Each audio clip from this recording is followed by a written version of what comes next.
Bonjour à toutes et à tous. Merci pour l'invitation. Donc, je suis ravie de prendre la suite de mon collègue Éric Chaher pour vous.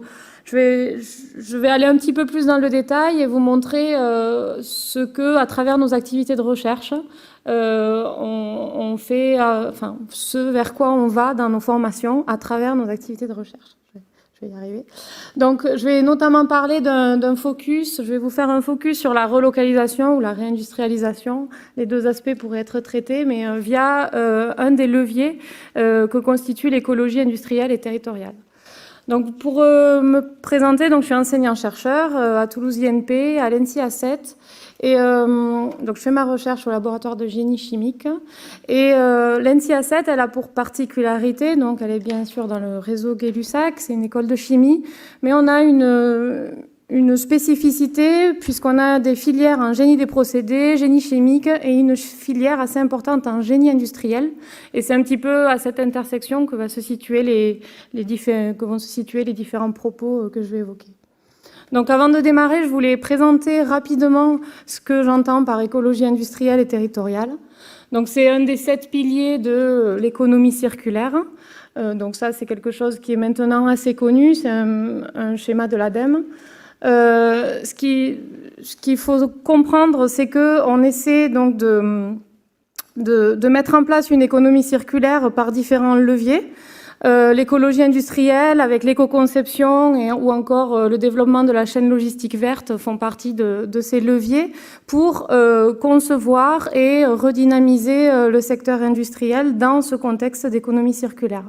Donc ça ne peut pas fonctionner tout seul, il faut aussi à côté qu'il y ait des actions sur tout ce qu'on a évoqué tout au long de la journée, le recyclage, le réemploi, la réparation, la réutilisation. Voilà, tous les leviers qui sont sur cette figure peuvent permettre à passer progressivement d'une économie linéaire vers une économie circulaire. Donc dans ce contexte-là, le but des parcs éco-industriels, qui sont vraiment l'application la plus connue de l'écologie industrielle et territoriale, c'est sur une même zone géographique, une même zone en général déjà industrialisée, on va faire coopérer des acteurs qui peuvent être assez différents, on va le voir. Ils vont essayer de mutualiser, de partager des équipements, des flux, de ressources, d'eau, d'énergie, tout un tas de matières qu'on peut imaginer. Et en mutualisant ces flux et ces équipements, et les services également des fois, on va pouvoir comme ça réduire les consommations et les rejets sur cette zone. Donc l'idée, c'est de diminuer la consommation des ressources par cette notion de coopération, même si c'est des secteurs industriels qui sont pas forcément, des activités qui sont pas forcément dans le même secteur. Voilà, cette coopération et la mise en commun des ressources peut aider à diminuer les impacts environnementaux sur un territoire donné et même parfois accroître la compétitivité. Donc il y a un certain nombre d'exemples, je vais passer sur les exemples. Simplement peut-être le dernier, c'est une des symbioses industrielles les plus connues qui se situe au Danemark à Kalundborg. En France, vous en avez à Dunkerque, à Fos-Marseille, surtout sur les zones maritimes. Et donc ce qu'on fait, c'est qu'on va essayer de développer des outils numériques, des méthodes mathématiques d'optimisation pour pouvoir concevoir ces échanges de façon optimale. J'ai décidé de vous présenter en 2 diapositives des projets de recherche et pour vous montrer après ce qu'on en tire et ce qu'on injecte de ces projets dans nos formations.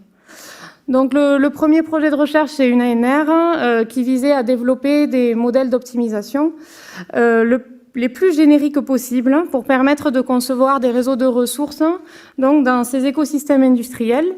Et la spécificité de l'approche, c'est d'avoir une méthode d'optimisation multicritères qui prenne à la fois en compte des impacts environnementaux, sociaux, si on arrive à les quantifier, et également, bien sûr, économiques.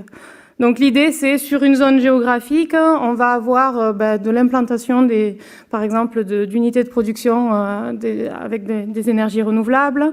On va dimensionner, on va piloter avec des demandes flexibles et comme ça, on va pouvoir définir quel est le meilleur réseau d'échange possible entre les différents acteurs. Et plus récemment, donc, je suis dans le comité opérationnel du PEPR SPIN. Donc PEPR, ils ont déjà été évoqués, programme et équipement prioritaire de recherche. Donc c'est celui sur la décarbonation. Donc dans le cadre de ce PEPR, il y a 10 projets ciblés qui ont été lancés l'an dernier, dont le projet Act4IE, qui va durer 6 ans. Nous sommes 5 partenaires et on a un budget d'1,5 million d'euros pour développer un outil numérique intégré qui permettent donc de prendre en compte la flexibilité du système conçu, toutes les parties prenantes d'un territoire. Donc voilà, je ne vais pas relister les points, mais ce qui est important pour nous, c'est d'arriver à prendre en compte les contraintes opérationnelles, industrielles, et de les injecter dans des modèles d'optimisation mathématique pour que ce qu'on développe ne soit pas complètement hors sol et une vraie application à terme.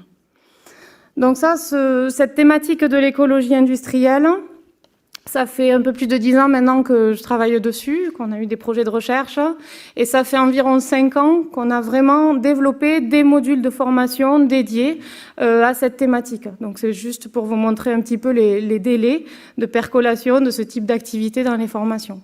Donc plus ça va et plus ça prend de l'ampleur dans les formations. Donc j'ai précisé au début de mon intervention qu'on a une filière en génie industriel.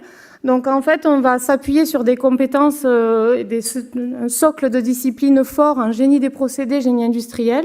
Donc on va partir de la modélisation, des opérations unitaires, la simulation, l'optimisation, pour pouvoir après remonter et avoir des modèles macroscopiques un peu plus à l'échelle d'un territoire, même si en prenant bien en compte justement toutes les contraintes opérationnelles. Et c'est ça qu'on trouve intéressant de transmettre aux futurs ingénieurs.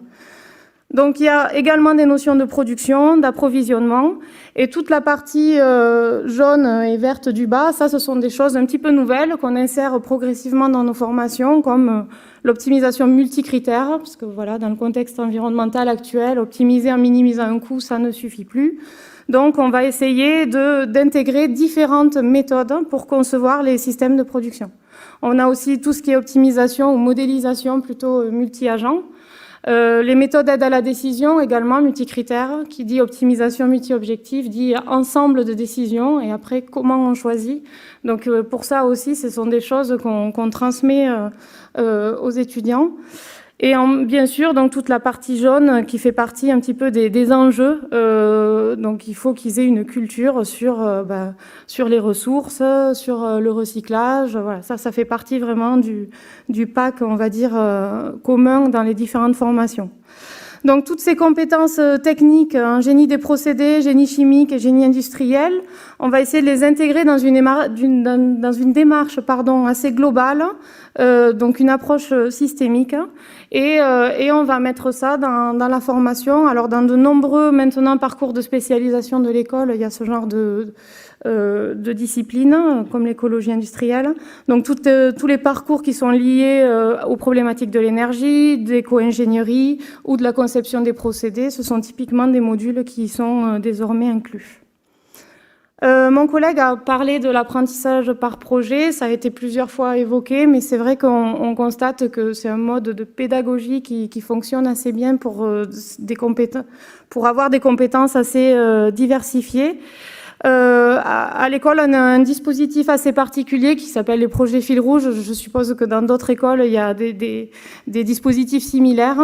En fait, ce sont des projets interdisciplinaires où on va avoir des élèves ingénieurs qui sont entre 6 et 10 sur un projet, mais qui sont vraiment de tous les départements de l'école. Donc ça va de la filière matériaux, chimie, au génie industriel.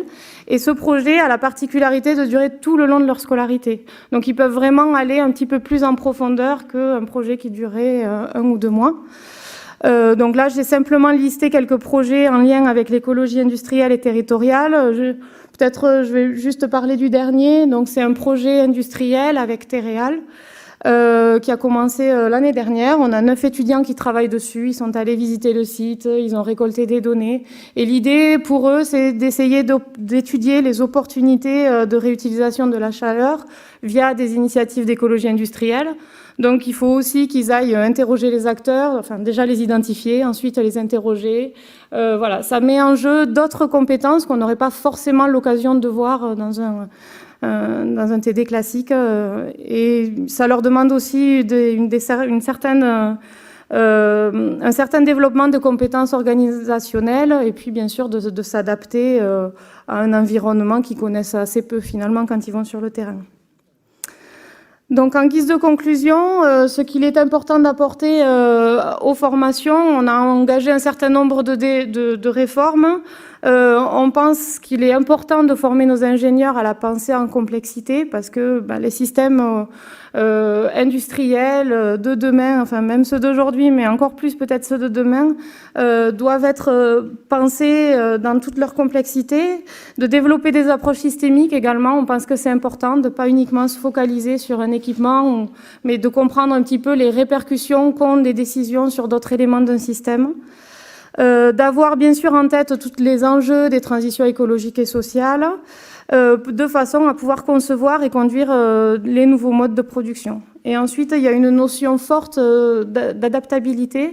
Alors d'adaptabilité à la fois des ingénieurs que l'on forme, mais aussi certainement, il faut qu'ils aient également conscience que ce qu'ils doivent concevoir doit aussi être adaptable, que ce soit les réseaux, les procédés. Donc il y a toutes ces notions-là auxquelles on essaie vers lesquelles on essaie de les amener progressivement, donc en gardant bien sûr les spécificités de l'école avec des techniques, génie des procédés, génie industriel qui restent quand même importantes dans tout le cursus. Voilà, merci.